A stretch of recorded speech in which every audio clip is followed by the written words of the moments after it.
வண்ண வண்ண சிசாவுல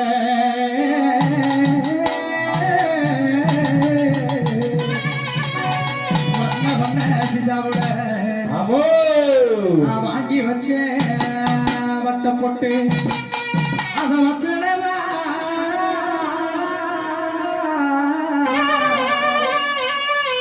அத வச்சனதா வைக்கலையோ